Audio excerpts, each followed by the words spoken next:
verse 35. O simulan yung pagbasa sa verse 25. Nakalagay dito verse 35 lang sa text natin. Pero yung wala po dyan, makinig lang po. Acts chapter 16, I'll be reading from verse 25. Verse 25, about midnight, Paul and Silas were praying and singing hymns to God, and the prisoner were listening to them. And suddenly there was great earthquake, so that the foundations of the prison were shaken. And immediately all the doors were opened, and everyone's bonds were unfastened. When the jailer woke and saw that the prison doors were open, he drew his sword and was about to kill himself, supposing that the prisoner had escaped. But Paul cried out with loud voice, "Do not harm yourself, for we are all here." And the jailer called for lights and rushed in, and trembling with fear, he fell down before Paul and Silas. Then he brought them out and said, "Sirs, what must I do to be saved?" And they said, "Believe in the Lord Jesus Christ, and you will be saved, you and your household." And they spoke the words of the Lord to him, and all who were in his house. And they took them, and he took them the same hour of the night, and washed their wounds. And he was baptized at once, he and all his family. Then he brought them up into his house and set food before them, and he rejoiced along with his entire household that he had believed in God. Verse 35, nandiyan na po sa screen. But when it was day, the magistrates sent the police, saying, "Let those men go." And the jailer reported these words to Paul, saying, "The magistrates have sent to let you go. Therefore, come out now and go in peace." But Paul said to them, "They have beaten us publicly uncondemned, men who are Roman citizens, and have thrown us into prison, and do they now throw us out secretly? No, let them come themselves and take us out." The police reported these words to the magistrates, and they were afraid when they heard that they were Roman citizens. So they came and apologized to them, and they took them out and asked them to leave the city. Verse 40, so they went out of the prison and visited Lydia, and they had seen the brother, and when they had seen the brothers, they encouraged them and departed. Ito po ang buhay na salita ng ating buhay na Diyos. And let us come to the Lord once again in prayer. Aming amang Diyos, minsan pa buong kababaang loob, kami ay lumalapit sa inyo. Lord, humihingi ng kalinisan mula sa iyong banal Espiritu na help us, Lord, sa sandaling ito. Cleanse us from all our unrighteousness. And Lord, we're praying na itulot nyo ng iyong banal Espiritu ang siyang kumilos sa aming puso, sa aming mga isipan sa sandaling ito, maunawaan namin ang mensahe mo para sa amin. And Lord, as you brought salvation kay Lydia, dun sa demon-possessed woman, at even, Lord, dun sa jailer and sa kanyang household, we pray, Lord, even now, you are softening yung hearts ng mga tao na narito na wala pa pong tamang relasyon sa inyo, that they too, Panginoon, will experience salvation from our Lord and Savior, Jesus Christ. For His name's sake and for your glory, for our good, this we pray. Amen. You may please be seated po.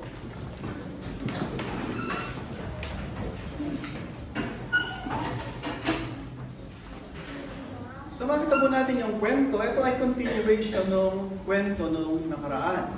Na kung saan, ano po yung nangyari nung nakaraan, si Pablo at saka si Silas, silang dalawa, doon nandun si Timothy, pero hindi nasama si Timothy doon sa kulungan. Bakit sila nakulong? Kasi si Pablo at si Silas kasama si Timoteo at perhaps yung iba pa nilang kasamahan, sila ay nangangaral ng mabuting balita. At after na ma-convert si Lydia, at si Lydia, nung na-convert siya, na-persuade yung team ni Pablo na tumuloy doon sa tahanan ni Lydia. At the next day, nangaral siya ulit doon sa labas at sabi doon, mayroong isang babae na demon possessed. At ano yung sinasabi ng isang babae na demon possessed? So yung demon possessed na babae, at pinagkakakitaan ng kanyang amo ay siya ay laging sumisigaw ng ganito. Ang sinisigaw ng babae ay, sabi dito, "These men are servants of the Most High God." Sabi sa verse 17 ng Acts 16. These men, itong mga tao na to, sila Pablo, si Silas, sila Timoteo, ito ay mga lingkod ng kataas-taasang Diyos at ipinapahayag ang daan ng kaligtasan. So ito yung pinapangaral ni Pablo. Hindi si Pablo yung nangangaral yung demon possessed. Makita nyo, yung demon possessed, alam niya na itong mga tao na to ay servants of the Most High. At pinapangaral nila ang daan patungo sa kaligtasan, patungo sa buhay na walang hanggan, sa presensya ng Diyos. At gaya na sabi ni Pastor Dong nung nakaraan, even ang Panginoong Jesus, nung siya ay nangangaral, yung mga demonyo, they are exposing themselves. Even they are crying na sinasabi nila, "What have you, ano yung kinalaman mo sa amin, Jesus, the Son of God? Ikaw ba ay naparito before the time of our judgment?" At sabi lagi ng Panginoong Jesus, "Keep your mouth shut." Ibig sabihin, sinasabi sa kanila, you don't have anything to do dun sa gospel proclamation. It is not you who are called to proclaim the gospel. Because sabi sa Acts 1:8, you are my witnesses. He's talking dun sa mga recipient ng kaligtasan. Hindi sa mga demonyo ipinagkatiwala yung pagpapahayag ng mabuting balita, kundi sa mga mananampalataya. So ano sabi ni Pablo? So yung babae na possessed ng demonyo, sabi doon, sabi sa verse 18, "I command you in the name of Christ to come out of her." And it came out that very hour. So anong sinabi doon? Si Pablo ay pinag-pray niya. He commanded yung evil spirit to come out from her. At siya ay sumunod. At because of that, sabi doon, verse 19, when her owners, so merong nagmamayari, supposing slave yung demon-possessed woman, that their hopes of gain, yung kita nila, as gone, so nawala na, they seized Paul and Silas and dragged them into the marketplace before the rulers. So nangyari, dahil yung kanilang kabuhayan, pinagkakakitaan, na itong demon possessed na to, kung naman ginagawa niya, at kumikita siya, perhaps meron silang parang circus, di ba, na ginagawa, and nakalaya. Freed from slavery ng demonic force na to, yung babae, at because of that, nawalan ng anak buhay, o extra income, shall we say, pinagkakitaan yung babae, at dahil doon, sabi doon, hinuli si Pablo, they were dragged the marketplace, and they were beaten. Sabi doon, and then, verse 20, sabi sa verse 20, they said, "These men," referring kila Pablo, "are Jews, and they are disturbing the city." And then verse 22, the crowd joined them, attacking them, and the magistrates, yung magistrates, ito yung mga rulers na kung saan appointed ng Rome, para mangalaga doon sa peace and order sa isang colony ng Rome. And sabi doon, and they tore yung clothes ni Pablo at saka ni Silas and gave them orders to beat them with rods. Walang paghahatol, walang hearing. Basta sila ay dinala doon sa kinaladkad sila, and then sila ay jinjans kagad, kinundem o binigay yung punishment na sila ay hagupitin.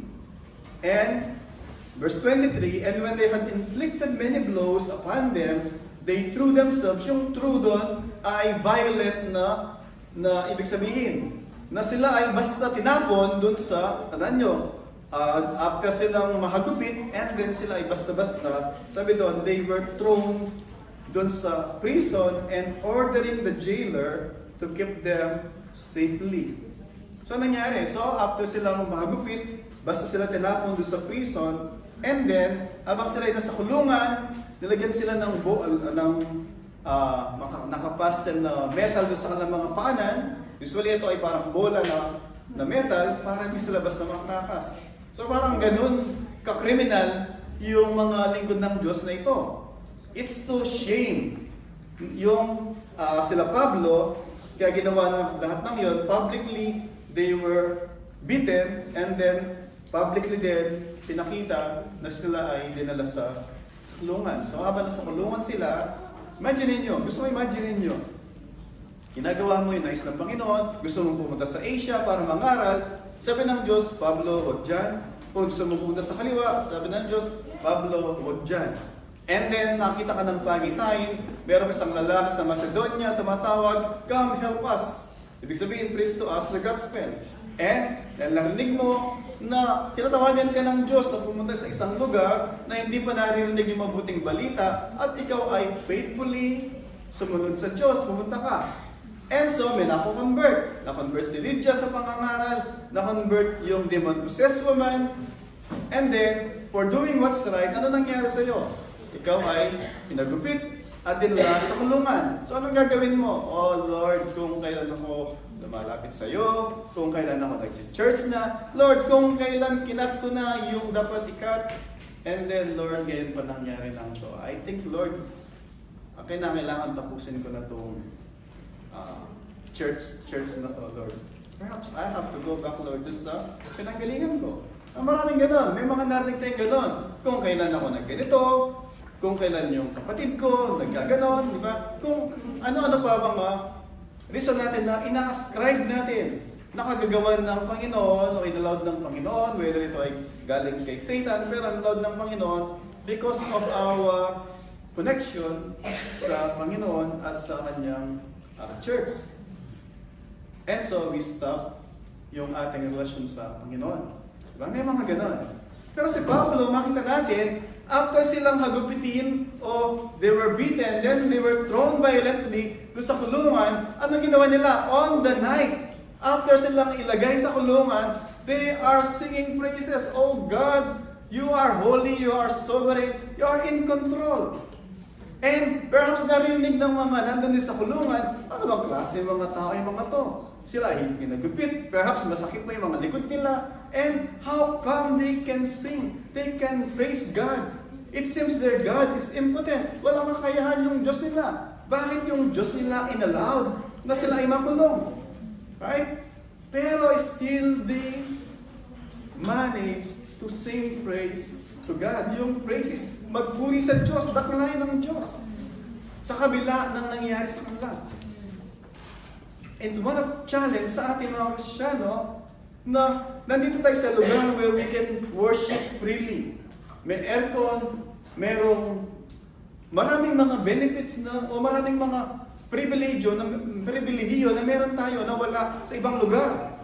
And yet yung mga ibang lugar na pag nahuli sila na nag-gather for the name of Christ, they are persecuted, and yet persuaded pa rin sila, consistent pa rin sila na magpuri sa Panginoon. Makikita mo yung level ng faith nila.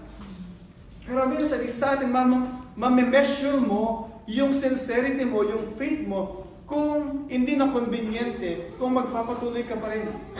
O sasabihin natin na, and then Lord, pagka maayos na yung buhay ko, pag maayos na yung trabaho ko, Lord, pagka okay na yung pamilya ko, pag yung asawa ko nagtinuna, tsaka na ako mag-church, Lord.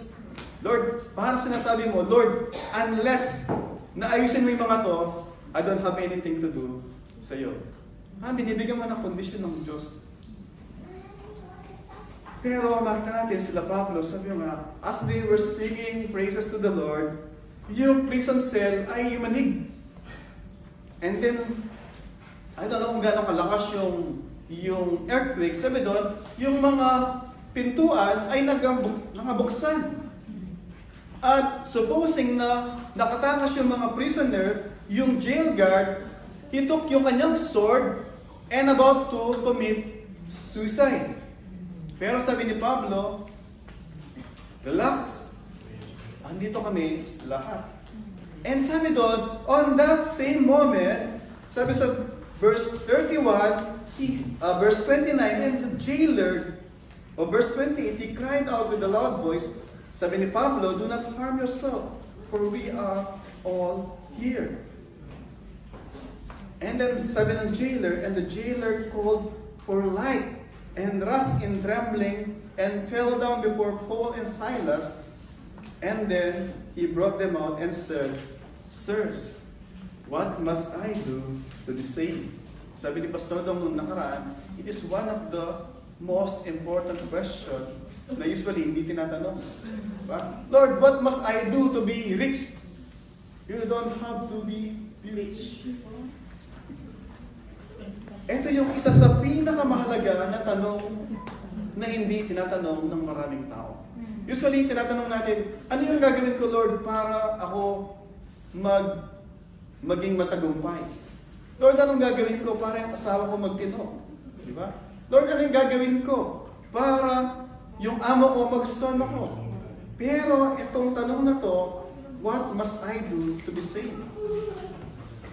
Tanong ko po mga kapatid, have you ever asked this question sa Panginoon? Or, let me change a bit yung tanong. Have you received this salvation na sinasabi ni Pablo? Sabi ni Pablo, believe in the Lord Jesus Christ, you will be saved and your whole household. Have you received yung kaligtasan mo na ito? At kailan po ang nakakala? Of course, God knows. And sometimes even Satan knows. Like sometimes nakita ni Satan yung affairs natin outside the church. And so he has information, whether totoo tayo o hindi. Pero tanong ko, have you received yung kaligtasan na tinatanong ng jail guard na Philippians na ito? Kung yes, praise God. Diba? If not yet, then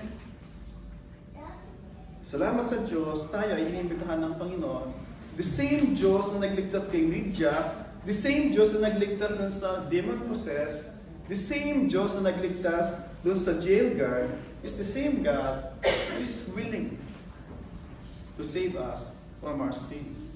And one of those sins ay yung rebellion natin sa Kanya until now. Napilit tayong tumatakbo sa Kanya, kagaya ni Adam, di ba? O, nasaan ka, Adam? Ay, nagtatago ako. Ba't ka nagtatago? Kinain mo ba yung ano? O, kasi yung babaeng binigay mo. Diba? Instead na sabihin, Lord, I'm sorry. Really, kinain ko, nagkamali ako. Instead na nagsasabi tayo, Lord, kasi, ang dami natin misang kasi, di ba? Kasi naman, ako. Di ba? Kasi naman, Lord, ako. Dapat sabihin natin, Lord, ako talaga, Lord, na may problema. Pero Lord, please save me and make me a new person. Diba? Create in me a clean heart, O God. So, ito yung continuation. So, ano nangyari? Pagdating sa verse 35, so verse 35 tayo sa ating text, when it was day, the magistrate sent police saying, let this man go. All of a sudden, isang gabi, ano nangyari? Biglang-bigla yung magistrate na pinahagupit sila, and then all of a sudden, sabi niya, palayain niya na yung mga tao na yan. Ano ang nangyari? Double night. Hindi sinabi sa atin kung ano yung nangyari. Perhaps yung kay Luke, hindi mahalaga kung ano yung nangyari sa mga magistrate, whether nakarating sa kanilang balita, na nayanig yung cell guard, and then kung ano man mga nangyari, hindi na-record ni Luke na author ng Acts. Ibig sabihin, merong higit na mas mahalaga kumpara sa mga kwento ng mga magistrate. Mahalaga yung kwento ng jail guard. Yung nangyari sa buhay niya na conversion. Continuation yun na nangyari kay Lydia, sa demon-possessed, and then doon sa jail guard. Makikita nyo, tatlong tao na supposedly wala doon si Pablo para mangaral dahil gusto pumunta ni Pablo sa Asia, and yet the Lord directed his path papunta sa Macedonia para katagpuin o ito yung tinatawag na divine appointment sa buhay ng tatlong tao na ito. Mga kapatid, yung Diyos, yung ginagawa ng mga lingkod ng Diyos ay hindi strike anywhere. Lahat ay inordain ng Diyos. At even yung bawat ginagawa natin, yes, nagde-decide tayo, and yet, God makes sure na inordain niya yung mga bagay para kung narito ka sa church, narinig mo yung salita niya, it is because God has made an appointment sa atin para marinig natin yung kanyang salita. So yung tatlong tao na to, siniligtas ng Panginoon, makita natin, iba-iba yung kanilang mga iba-iba yung kanilang mga pamumuhay. Yung isa ay businesswoman, yung isa slave, demon-possessed, yung isa ay jail guard. Magkakaiba sila. And yet, they were all saved by the same message, by the same God, by even yung same group na mga preacher. Ano po yung sinasabi dito? Sabi sa atin dito that the power of God is powerful to save even anumang magkakaibang background tayo sa buhay. And we find comfort, hope, na kung ano man yung gospel na nagligtas sa atin, God can use yung gospel na to para sa ating mga pamilya. Gaano man sila katigas, gaano man sabihin natin na, pastor, hindi mo siya kilala, pastor. Fill in the blank, asawa, girlfriend. Oh. Baka maano ko sa Pastor Alex, sabihin Pastor Alex, walang girlfriend. Boy, Chris, fill in the blank. Sino man matigas na puso, na mga alam natin, sinasabi natin, sinukuhan mo na yun, Pastor. Sinasabi sa ating pasahe, no? The same gospel message na ginamit ng Diyos to save us, the same gospel message, strong enough, powerful enough to save kung sino man na pinapanalangin natin sa Diyos. Pero siyang perfect time na siya lang nakakalam. But we must remain steadfast na gawin natin kung ano man yung pinapagawa sa atin ng Panginoon. Ngayon, tanong ko po sa akin, gaano kayo ka-persistent na share yung mabuting balita doon sa mga minamahal nyo? Para nang sila man, makareceive sila ng kaligtasan na tinanggap ng household ni Lydia, household ng jail guard. Hindi nila sinolo yung kaligtasan na tinanggap nila. Sabi doon yung household ng jail guard. Dinala niya si Pablo sa kanyang tahanan. Alam niyo ba't niya dinala? Hindi lamang para punasan yung mga sugat nila. Hindi lamang para pakainin. Dinala siya para, ito yung narinig kong kaligtasan. Gusto ko rin kayo makarinig. Gusto niyang i-share Christ doon sa kanyang pamilya. And so naligtasin sila, kaya sila nagpabautismo. Diba? Sabi na the same night, nagpabautismo sila. That's why, hindi lamang yung girlfriend, boyfriend yung unbiblical, hindi rin biblical. Yung 10 taon ka maghintay bago ka magpabautismo. O maghintay ka ng kaarawan mo. Maghintay ka ng Valentine's Day. Wala pong ganun sa Bible na maghintay ako ng Valentine's Day bago ka magpabautismo. But this is yung urgency na alam nila, they need to profess, they need to confess, they need to acknowledge na sila ibinago ng Diyos as a manifestation ng kanilang yung pagkilos ng Diyos sa kanila, na sila ay obedient doon sa leading ng Diyos sa kanilang graceful spirit. And then sabi doon, so pinalalabas na sila, and then sabi ni Pablo, and the jail guard and the jailer reported these words to Paul, saying, the magistrates o yung mga civil leaders na nangangasiwa ng peace and order, sabi doon, the magistrate has sent to let you go. Pag pinalaya mo yung nakakulong, kailangan mo bang pilitin na lumabas? Or, yahoo! Di ba? Pero makita natin dito, sabi dun sa verse 36, therefore come out and go in peace. And sabi sa verse 37, but, sabi doon, but Paul said to them, sabi ni Pablo, o sabi ni Lucas, nung pinapalabas na sila, pinapalaya na sila, sabi sa verse 37, subalit, sinabi nila, kami ay ginagupit na harap-harapan sa mga tao. habang kami ay hindi napapatunayan na nagkasala, uncondemned men, and then kami ay mga citizen ng Rome. Sabi niya, kami ay hinagupit publicly, harapan, habang hindi kami nililitis. Kami ng mga Roman citizen. And now, and they have thrown us into prison, and do they now throw us out secretly? Ano sinasabi po ni Pablo? Hinagupit kami publicly, at ngayon, gusto nila kami palabasin na secretly? Ano po yung gusto sabihin ni Pablo sa atin? Hindi niya sinabi na supposedly, oh, salamat. Ipasabi mo sa magistrate, on behalf of the missionary team, thank you very much. Thank you very much. Diba? Alhamdulillah. Mashallah. Hindi ganun sinabi nila. Diba? Wish me na pala. Pagkita na rin, wish me na. Hindi niya sinabi na gano'n. Bagkus ano sinabi niya? Tinapon kami sa kulungan, hinagupit kami without proper hearing, at ngayon, secretly, na gusto na kaming lumabas. Gusto makita natin dito, mga kapatid, yung title po ng ating mensahe, Our Duty to Guard the Church. Our duty to protect the church. Tandaan nyo, bakit sila pinahagupit? Bakit sila kinulong? Pero ang demon possessed na pinalaya dun sa kanyang slavery, dun sa satanic force, ba? Pinalaya siya. Tawag mag-rejoice sila, right? Pero anong ginawa? Publicly, they were flogged, at sila ay pinapakita na, alam niyo, pinakita na para tingnan ng mga tao, do not associate with these people. Ito mga tao na ito, pag nag-associate kayo, ito yung mangyayari sa inyo. Parang nag-seek ng pero doon sa mga mata ng tao na masamang influensya, it's not right na makisama sa mga to. Yun yung publicly na pinakita sa kanila. At kung sila Paul, Silas, aalis sila secretly, it's simply admitting na yung church, ano mangyayari doon sa church? Yung mga mananampalataya na nagsama-sama, si Lydia, yung demon possessed, at yung Gilgal, tsaka yung mga pamilya niya, ano yung magiging treatment sa kanila? Same thing na ginawa kay Pablo at kay Silas.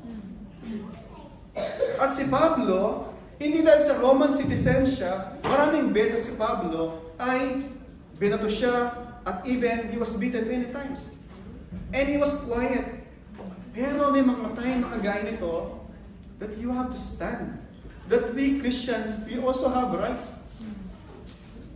At yung kanyang paninindigan for his right is not because he wants to protect himself, but he wants to protect yung mga newly convert, that they will become a church. Para pag naging form na sila as a church, whether household church o sa isang lugar na pwede silang mag-gather freely, protected sila. Hindi sila para target ng magistrate. So sabi ni Pablo, they draw us secretly, now let them calm themselves and take us out. Ano sinasabi ni Pablo? Sabi niya, let them come. Sila yung pumunta dito. At i-announce sila sa mga tao na kami ay walang sala, and they treated us unfairly or unjust. Para yung mga tao doon, sila sa harapan ng mga tao, ma-vindicate sila. Yung word na ma-vindicate, kung ano man yung stigma na masama na dinulot na nangyari sa kanila, ma-erase yun. Vindicated sila sa harapan ng maraming tao. Hindi dahil sa arrogante si Pablo. Bagkus gusto niya mag-guard, mag-protect yung church ng Panginoon. So kung maging maliwanag, sa akin yun. And sabi doon, the police reported these words to the magistrate and they were afraid. Takot sila. Why? Kaya sabi nila, so makita natin dito, si Pablo at si Silas, both of them are Jewish and yet they have a Roman citizenship din. Dual citizen sila. Naalala niyo nung si Pablo ay meron siya sa ibang mga yugto, nung tatanungin siya, nung nandun din siya sa nag-inquire sa kanya na is it lawful to flog o na patulan o scourge yung isang Roman citizen nung nalaman nyo ng centurion, siya ay nabahala. Later on, darating tayo sa pag-aaral natin doon sa Book of Acts, sa mga, mostly yung the rest of the Acts ay istorya ni Pablo through the Holy Spirit empowering him to accomplish yung Great Commission. Sabihin ng centurion is, paano ka naging Roman citizen? Nagbayad ka ba ng mahal? Sabi ni Pablo, by birth. Ibig sabihin yung magulang niya ay mga Roman citizen. Pero sabi ng centurion, ako ay nagbayad ako ng sandamakmak na salapi. I paid so much money, sabi niya, to earn yung Roman citizenship ko. Ibig sabihin si Pablo, dati, during their time, wala silang mga passport. Wala silang Emirates ID. Pero meron silang parang wooden na merong metal na nakadakip doon kung ano yung citizenship mo, kung taga saan ka. Parang ID natin o passport natin ngayon. But that was long time ago, meron silang gano'n. Para makita kung anong nationality mo, saan ka galing na bansa. Sabi doon, they were stripped, di ba? Saan lang kasuotan. Perhaps hindi nakita kagad yun. And then, nung nakita perhaps yung, hindi pinakita kung ano yung how, pero nalaman na sila ay mga Roman citizen. And sabi doon,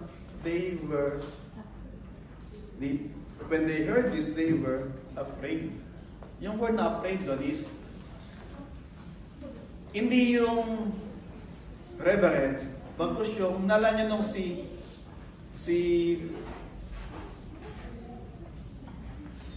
Pedro, naglalakad sa tubig ang Panginoon, sabi ni Pedro, Panginoon, ako din, di ba? And then nakita niya yung tubig, hindi na siya namugog because he was afraid, di ba? And then same thing, makita natin, na kung saan, point ko dito is, they were so afraid. Bakit? Kasi alam nila, una, yung ginawa nila ay unjust. At pwede silang yung kanilang position, even yung kanilang citizenship, even yung kanilang status sa buhay would be in jeopardy dahil sa ginawa nila. Suppose nag-file ng lawsuit si Pablo at si Silas, pwedeng maubos yung pera ng mga magistrate o yung mga leader na ito. So as much as possible, gusto nila, quietly sila lumabas, but then sabi dito, verse 39, so they came and apologized to them. Apologize sila. Yun yung tinatawag, sabi mo nga, na vindication na gusto nila. Para yung church, wala yung stigma na yung mga citizen ng kingdom ng Diyos ay mga disobedient.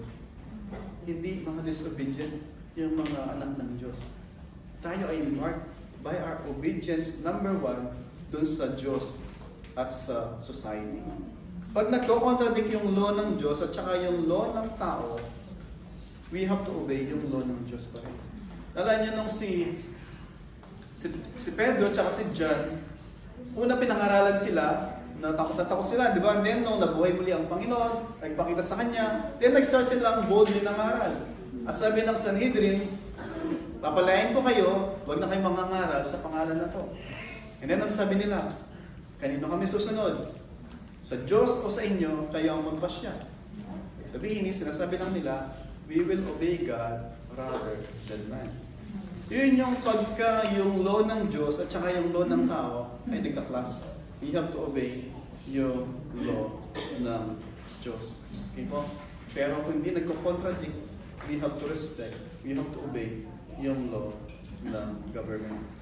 Dati, gusto ng government, Friday. We worship during Friday. Ginawa nilang Sunday, we worship during Sunday. As long as the government's giving us the opportunity to be gathered together to worship. Pero ako sinasabi ng sanglibutan, it's okay na ginagawa ng lahat. It's okay na gawin mo, di ba? Ano bang masama? Ginagawa na nga ng lahat di ba? Ano ginagawa ng lahat, di ba? Ano ginagawa ng lahat na yung mundo okay lang, di ba? Marami pong ginagawa yung lahat. Kahit na magsama-sama ang lahat, pag sinabi ng Diyos na hindi, panalo pa rin ang Diyos. Mali pa rin po. No? Kaya minsan may pressure tayo na, di ba? Marami ganun na nape-pressure tayo kasi sinasabi ng mga kasama natin at nagkakaisa sila, ikaw naman ang lahat eh. Diba? Ikaw na lang ang hindi gumagawa eh. Naalala ko dati. Basta lahat ng sa accommodation nila is merong kung isang kapatid dito. Diba?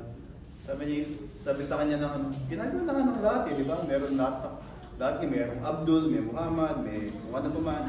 Pero ikaw na lang nag-iisang killjoy, sabi niya. Sabi niya, finally, to stop them out, sabi niya, actually may boyfriend din ako. And finally, sabi niya, ikaw din para, same tayo. Ano pangalan ng boyfriend mo? JC, sabi niya. Hindi Joseph Cordero, but Jesus Christ. And then, natikom na sila, okay, wala tayong magagawa dito. Taga-ibang sanglibutan talaga itong tao na to. Ano yung point ko doon? Hindi siya na-pressure doon sa panawagan ng sanlibutan. And because of that, they have great respect para sa kanya. Na itong tao na to ay merong mataas na takot sa Diyos na hindi niya kakaladkarin yung pangalan ng Diyos para masira yung pangalan ng Panginoon. Nalala ko merong text dun sa Romans, I believe chapter 12 o chapter 11, na si Pablo, ito yung sabi niya sa, let me see kung tama ulit, Romans chapter 11, o chapter 12.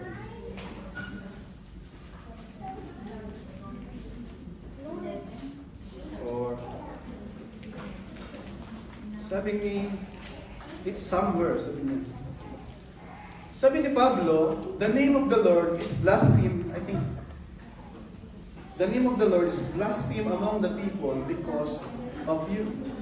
Sa early chapter ng Romans.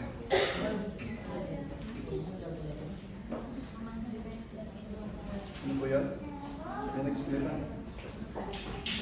Anyway, yung point doon is, sabi ni Pablo, the name of Christ is blasphemed among the people because of you. Talking do sa mga fellow Jewish citizens na because of their unbelief, because of their misinterpretation of the Bible, the name of God, sabi doon, is blasphemed among the Gentiles. Bakit? Kasi they are so fervor na sila ay mga anak ng Diyos through Abraham. Diba? And yet sinasabi ni Pablo, actually not all Israel are children of Israel, sabi niya. Or seed of came from Abraham.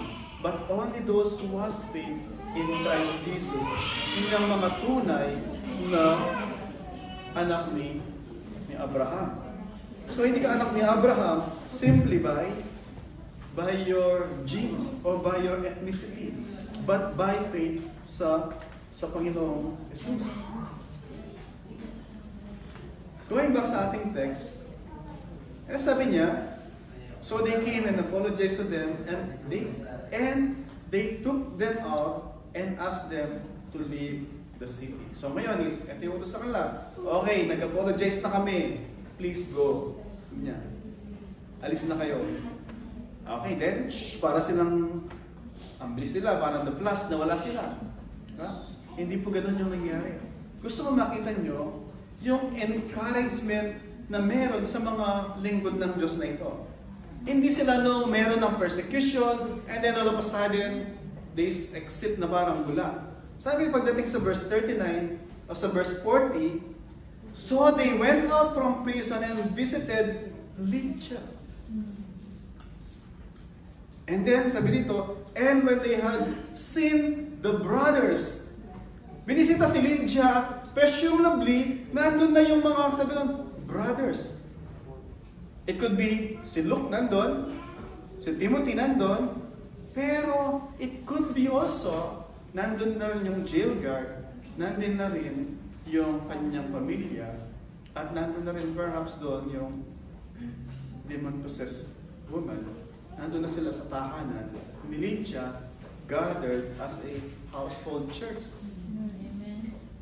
At hindi siya hindi sila basta umalis. Sabi doon, and they encouraged them and departed. Yung word na encourage is they reassured them. Kailangan nila ay assurance. Diba? Bakit? Kasi nung pinalayasan, nag-apologize yung mga leader, it gives them yung hindi lamang vindication, but push yung perception sa mga tao, we cannot mess out sa mga tao na ito. Kung nag-apologize yung magistrate sa mga leader nila, don't touch yung church na ito. That is how yung naging impact ng gawa ng Diyos to His servant Paul and Silas. And sometimes, ganun din sa atin, mga kapatid. We have to stand for the truth. Naalala ko sa magandang kwento sa Daniel, di ba? Si Daniel, itong apat na tao na to. Una, Shadrach, Meshach, Abednego, di ba? Sabi ni Nebuchadnezzar, okay, merong araw na bawal sumamba sa ibang Diyos. Di ba? Bawal sumamba sa ibang Diyos. Sa akin lang kayo sasamba. Diba? Sabi ni Nebuchadnezzar, okay, magpapagawa ko ng golden image, and then merong trumpet sound. Pag nag-sound na yung trumpet, dapat kayo ay magbabow down lahat doon sa aking imahin. Pero meron tatlong magkakaibigan, di ba? Shadrach, Meshach, Abednego, hindi sila nag-bow down. And then, nalaman ng hari, totoo ba na hindi kayo nag-bow down? Hindi sila nagsabi na, ay hindi, actually magpa-bow down na kami. Kaso nahuli lang kami. Kaso, masakit yung tuhod namin kasi. Hindi sila nag-excuse. Hindi nagsabi, oh, nakalimutan ko kasi, okay, next time. Wala po silang excuse. Bago sabi nila, oh, King Nebuchadnezzar, you are great. But, sabi niya, we will not bow down to your image. Because we have one God na i-worship namin. I-deliver kami, hindi kami deliver, still we will not bow down to your image. Yun ang tinatawag na resolve. Yun ang tinatawag na faith nila that God will and can save them from Nebuchadnezzar. But even na hindi sila i-save kay Nebuchadnezzar, still hindi pa rin sila magbabow down doon sa ibang Diyos. Yun po minsan yung nag-stand sila and yet God saved them. And then meron pang isa, di ba? Okay, merong isang time na bawal mag-pray doon sa ibang Diyos. Sa akin lang, sabi ng Nebuchadnezzar. And then si Daniel, as his custom, still nanalangin pa rin siya. And then yung kanyang mga kasama sa trabaho na nainggit sa kanya, King Nebuchadnezzar, si Daniel, nag-pray siya sa ibang Diyos. Daniel, totoo ba yan? Okay, tinapon siya sa den of lion, di ba? And then, anong sabi? Si Nebuchadnezzar, di makatulog kasi nag-aalala kay Daniel. Kasi kilala niya yung reputasyon ni Daniel. Gusto mong maging maingat dito. Si Daniel, meron siyang established na reputasyon kay Nebuchadnezzar na siya ay a man of integrity. A man of God. Kung si Daniel, okay, tuloy natin muna. And then, madaling araw pa, bumunta si Nebuchadnezzar. Daniel, nandiyan ka ba? Oh, King, ininganan ako ng Diyos yung lion para siyang bear. Ang lambot ng kanyang, diba? Ang sarap ng tulog ko, di ba? And then, pinalabas siya.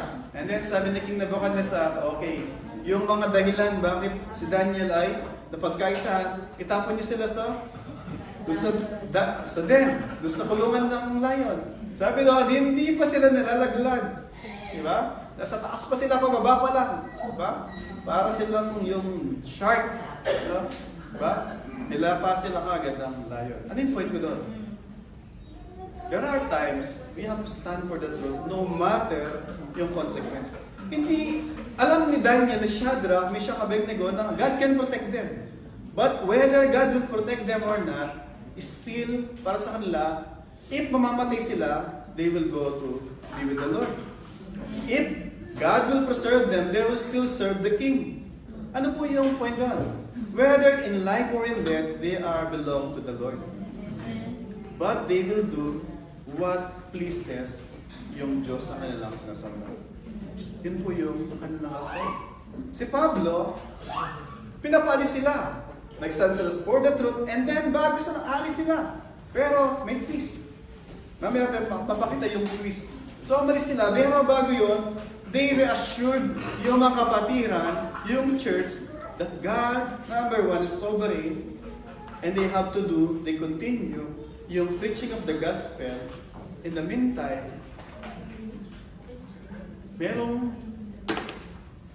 let me jump sa mga subsequent na mga verses. Sa chapter 20, ito po yung mangyayari.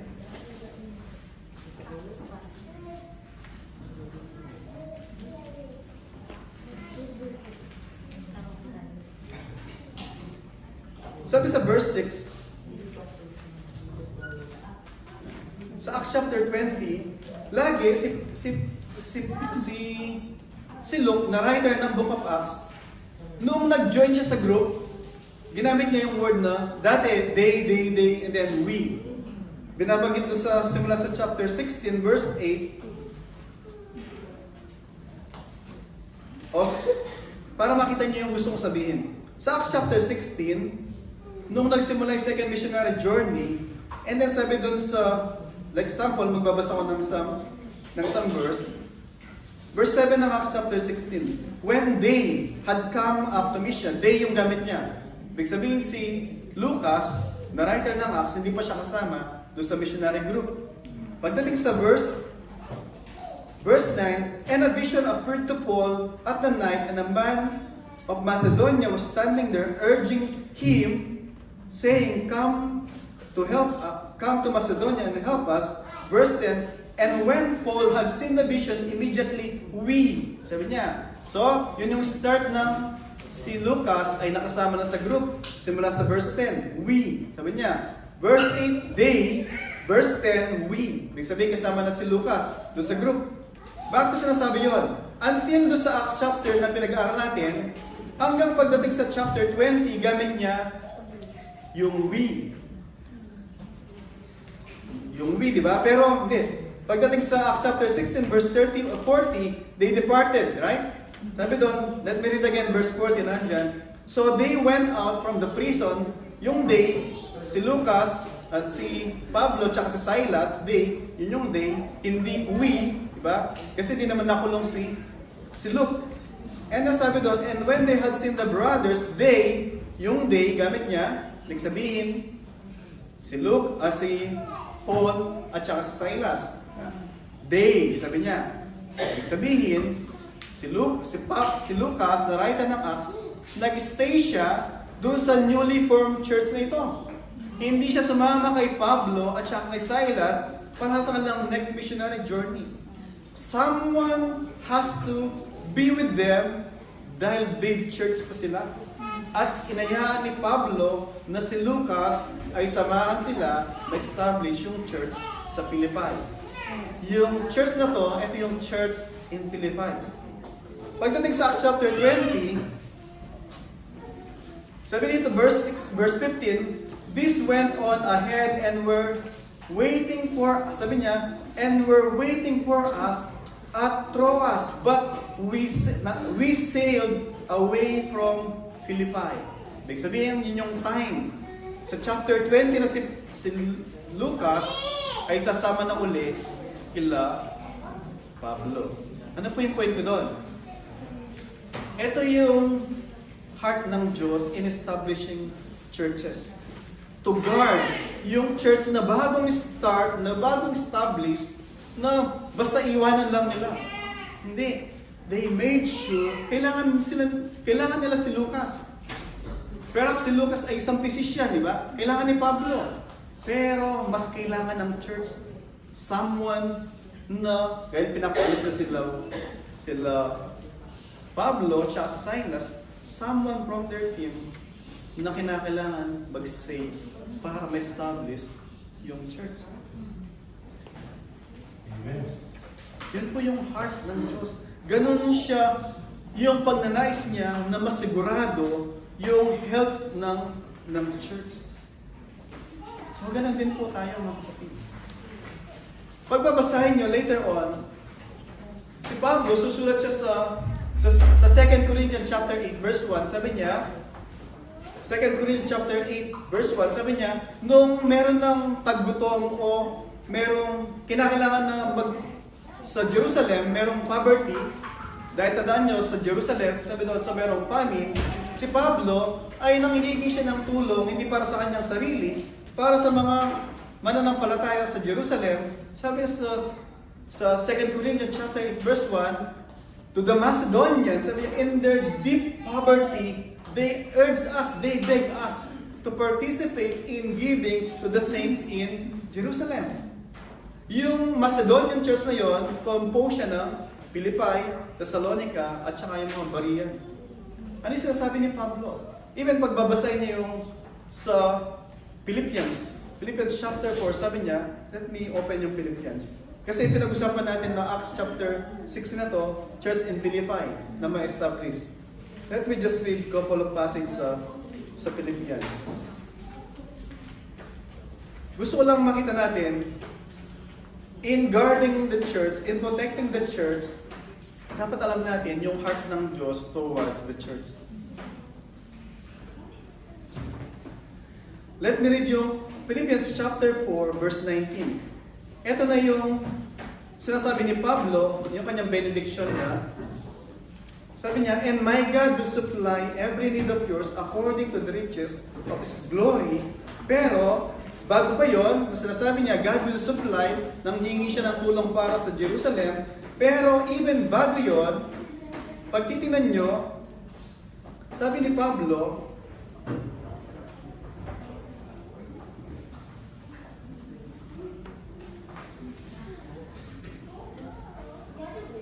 let me jump dun sa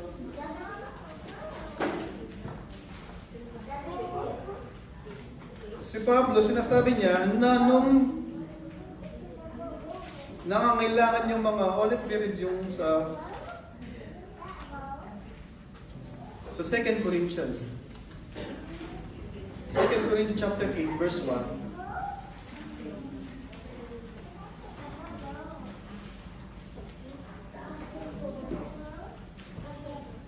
Bago tayo magtapos, 2 Corinthians chapter 8, verse 1.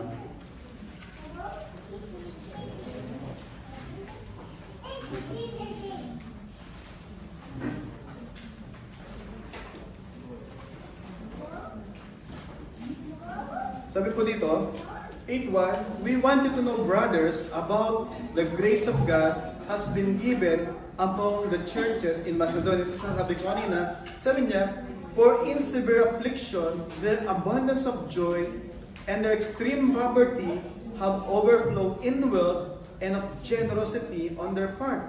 Sabi niya, for according to their means, I can testify and beyond their means of their own accord. And then verse 4, ito gusto kong marinig nyo. Sabi niya, begging us, nagmamakaawa sila. Ano yung nagmamakaawa? Pablo, please, allow us na magbigay. Nagit niyo yung gusto mo sa point? Hindi sila sinasabi na, please magbigay kayo para doon sa mga churches na nahihirapan. Hindi. Hindi ganun yung panawagin ni Pablo. Bagkus yung church sabi, allow us, Paul, allow us na mag-participate doon sa pagbibigay doon sa mga kapatid na nandun sa Jerusalem. So gusto kong makita nyo na ito yung church, na Philippian church na na-establish out of this missionary journey ni Pablo. Na meron silang malasakit, hindi lamang sa church nila, bagkus yung church na nandun sa Jerusalem. And it's very encouraging na yun yung design ng Diyos. Na hindi lamang tayo yung church dito, na tayo lang, at tayo lang yung healthy church. Hindi po. Maraming churches outside TGCGM na nandun din yung kanilang commitment sa Panginoon to preach Christ, Him crucified, so that people might find salvation in Christ alone. And merong bahagi din sa Philippians, mabasahin niyo, Philippians chapter 4, nung as in any churches, merong mga faction o merong mga misunderstanding. May dalawang babae sa Church of Philippi, si Euodia at saka si Syntyche. Syntyche yung pangalan. Philippians chapter 4, verse 2, I entreat Euodia and I entreat Syntyche to agree in the Lord. So meron sila misunderstanding, hindi ko alam kung ano yung nag-aawain nila. And then sabi doon, yes, I ask you also, a true companion, help these women. Is referring probably kay Luke na i-settle, ayusin yung lusot na meron sa church. Ano ba yung encouragement sa akin dito? At sa atin? It's so good na hindi nag-rest sa kamay natin yung church. Ulit, let me take it slowly. Yung buhay ng church ay hindi nakaangkla kay Pastor Dong, kay Pastor Joe, kay Pastor JC. It is the Lord who's sovereign one. Tatapon niya si Pablo palabas ng Pilipay, pero meron siyang inordain, hinanda na Lucas na mag-stand ready pagka yung number 1, number 2 ay nakikaw. Get you? Ano po yung encouragement sa atin dito mga kapatid? Pwedeng bukas, Pastor Dong nasa Canada na, si Pastor Joseph doon sa New Zealand. Suppose biglaan lahat, merong put it, fill in the blank. Ayaw ko na magbigay ng pangalan. Put in the blank. They will stand for the Lord sa PGCGM.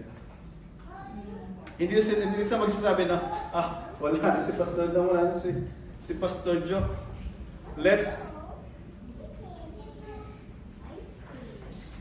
Balik na tayo sa pinanggalingan natin. Saan ba tayo nanggaling? Diba? Punta na lang tayo dun sa kung saan. There's someone. Una, na inordain ng Panginoon. Whether you know it na ikaw o hindi, you have to be sensitive dun sa panawagan ng Panginoon. Na-ready ka na umanswer dun sa call. Diba? Nakita yung pinakita sa atin na umalis sila, si Pablo umalis sila. Pero in-entrust yung church, in-assure sila na mayroong next person na hinanda ang Diyos for the work. Diba? And I don't know, pero God knows na meron siyang hinanda dito. Gusto niyo bang malaman din na ano? Diba? Sana alam natin kung sino sila din, diba? Someone who will stand.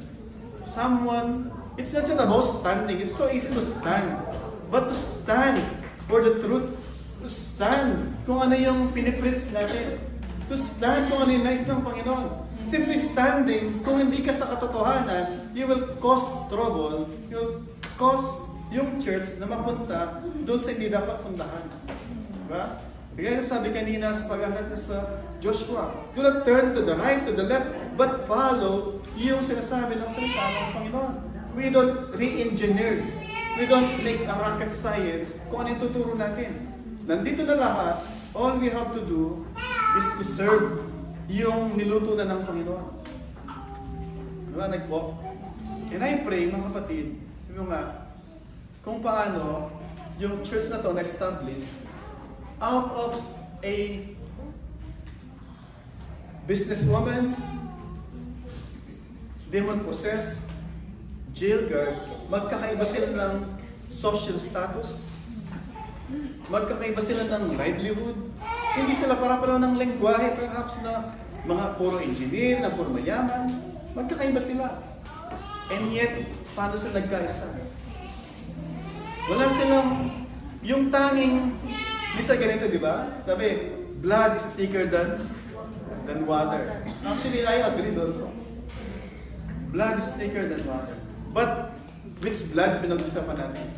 The blood of Christ is thicker than yung biological blood natin.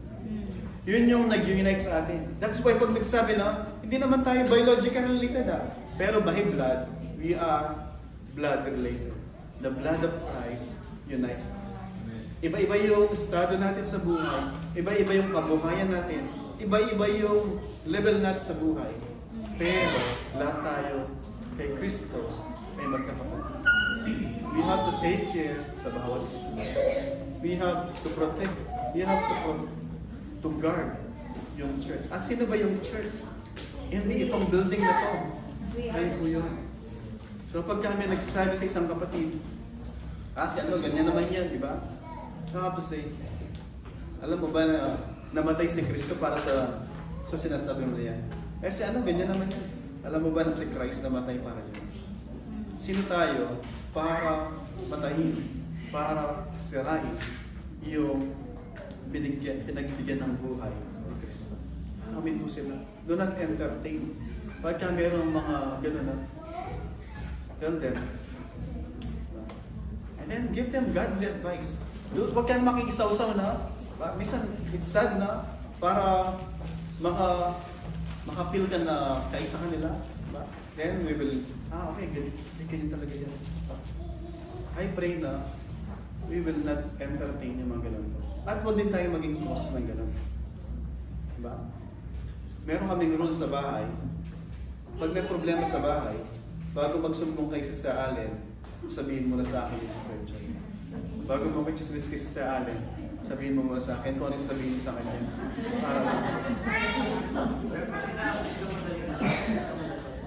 Ngayon please, bago sabihin kung kanina pa man, kailangan i-resolve among us.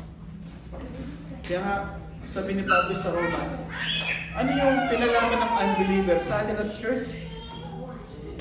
Kung tayo, we will judge angels, we must judge yung ating sarili. Ibig sabihin, we have to, alam natin kung ano yung dapat natin ginagawa sa church. Number one, let me close na ganito. Ang Panginoong Jesus, He gave His life to protect the church. To present to Himself blameless and spotless. Right? He gave His life para sa church. Binigyan niya tayong example. Si Pablo, kahit na nilatigo sila, it's okay para sa kanila as long as na yung church ay mapaserve yung kanyang integrity at saka yung maayos na iiwan yung church, nandun pa rin sila. I pray, mula starting po ngayon o kahit dati pa, I pray, magkaroon kayo ng iba yung pag-ibig, concern, malasakit sa church. And that is us. And let me say na ganito, huwag niyong ipagkait na maging encouragement kayo sa iba. Ulit. Huwag niyong ipagkait na maging encouragement kayo sa bawat isa. Alam niyo, napakalaking encouragement niyo sa bawat isa. Minsan nakala niyo, hindi kayo naki-encourage. Pero, you are such an encouragement sa amin. Last week, let me just say, bago tayo mag-Lord's Supper, let me just say na last week, mayroon sa inyo na hindi siya hindi nagpasundo kasi mayroong na-late. Pero, hindi na-expect na nagulat kami, pumunta pa rin nagulat kami nasa church pa rin. Minsan is, ano yung point ko? Minsan, sa inyo, wala lang yun. Diba na? Umabot ka sa church, kahit nasa kabila ng kung ano man ginawa bago yun sa umaga. And yet, nakita pa rin kayo sa church. At sa inyo, wala lang yun. Diba? At sa tingin nyo, walang nakanotice sa inyo. Pero, I guarantee you, sabi nga, nung last week, really, kasi nakita ko sa likod, anong worship dumating? Bago mag-praise and worship. Hindi ko sasabihin mga pangalan, but you know, kung kayo. And point ko lang dun is, God is working sa inyong puso. Naisipin mo, nag-commute ka mag-metro, nag-taxi ka o nag-bus para makating dito. A year ago, hindi niya gagawin yun. Hindi mo gagawin yun. Pero recently, nakita na ginawa niya. Ibig sabihin, God's work is really evident sa inyo. And that is a great blessing sa atin. Let us all stand po para sa ating Lord's Supper. I encourage you po na if you are a baptized believer sa Panginoong Jesus, to partake of the Lord's Supper.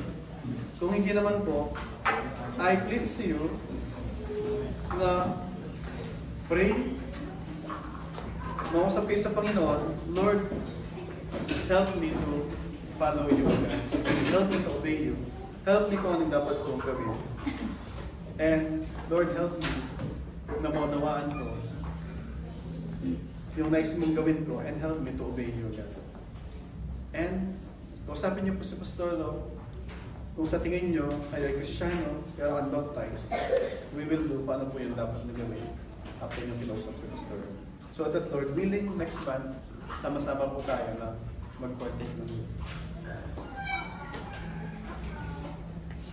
Habang pinapasa po yung mga elements, let me read passage doon sa Matthew. Sabi po sa Matthew chapter 26, simula sa verse 26. Now as they were eating, Jesus took the bread, and after blessing it, broke it, and gave it to his disciples, and said, "Take, eat, this is my body." And he took the cup. When he had given thanks, he gave it to them, saying, "Drink of it, all of you, for this is my blood of the new covenant, which is poured out for many for the forgiveness of sin."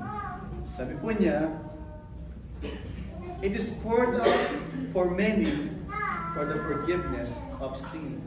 Yung ginagawa po natin na Lord's Supper is a commemoration doon sa finished work ni Christ na siya ay nabuhay at namuhay ng matuwid para magkaroon siya ng righteousness na na-earn niya.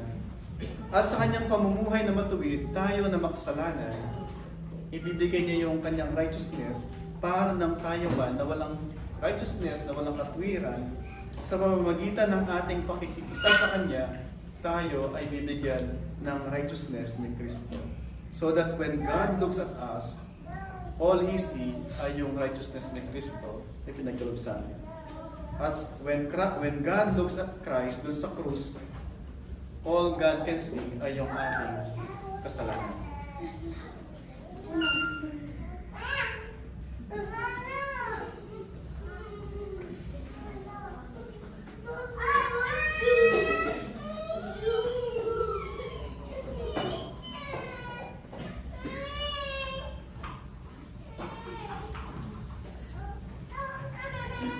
I encourage you po mga kapatid to reflect dun sa ginawa ng Panginoon para i-save tayo. Dun sa ginawa ng Panginoon to present the church to Himself, spotless, blameless, and without any wrinkles. Ganun po tayo ka-valuable sa Panginoon Jesus. Binigay niya ang kanyang buhay. Noong hinahampas siya, sinasampal siya, dinodoraan siya, He endured lahat ng yon. Hindi niya sinabi na, anak ko ng Diyos, bakit niyo ginagawa ito? He has all the rights. And yet, dahil kailangan niyang mag-suffer para tayo ay magkaroon ng kaligtasan, He endured yung shame, He endured yung suffering. He was unfairly and unjustly treated para tayo ay magkaroon ng buhay na walang hanggan. I pray na bago tayo mag-partake, close your eyes po mga kapatid. At pasalamatan natin ang Panginoon doon sa ginawa niya, sakripisyo, nang tayo ay magkaroon ng buhay na walang hanggan. Let us talk to the Lord.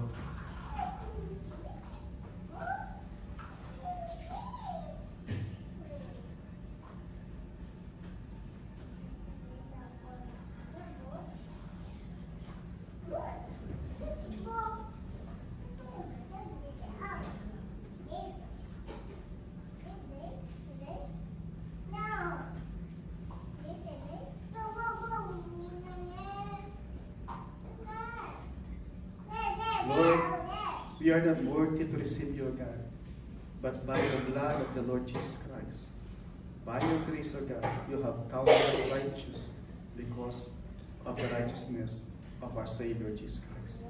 Lord, forgive us, have mercy on us, and receive us as your children in Christ.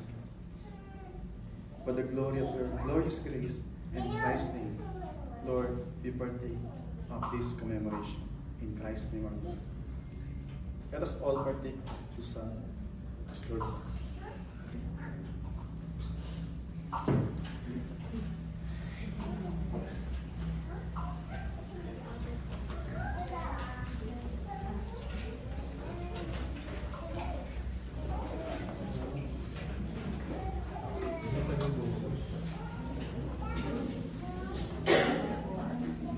Let us Let us pray for and receive the benediction.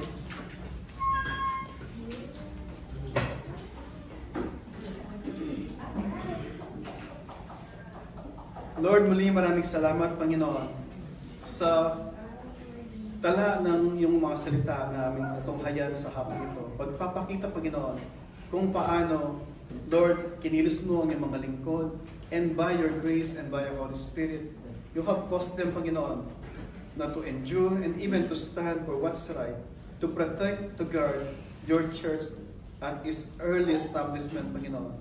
Lord, maraming salamat dahil ikaw ang kanilang example na iyong ginawa to present your church blameless, spotless, and without wrinkle sa inyong harapan, Panginoon. Lord, you done all this, Panginoon, nang kami ay magkaroon ng buhay na walang hanggan sa piling ninyo. Maraming salamat, Panginoon, sa lahat ng to. Help us to walk in righteousness each day and each step of the way, Panginoon, so that sa lahat ng pagkakataon, sa lahat ng panahon, masumpungan mo kami na matapat, na namumuhay at naglilingkod sa inyo ayon sa kaloob ng mga biyaya niyo. And may the Lord supply every need of yours according to the riches of His grace. And now to Him who is able to keep you from stumbling and to present you blameless before the presence of His glory with great joy, to the only God, our Savior, through Jesus Christ our Lord, be glory, majesty, dominion, and authority before all time and forever. Amen. Amen.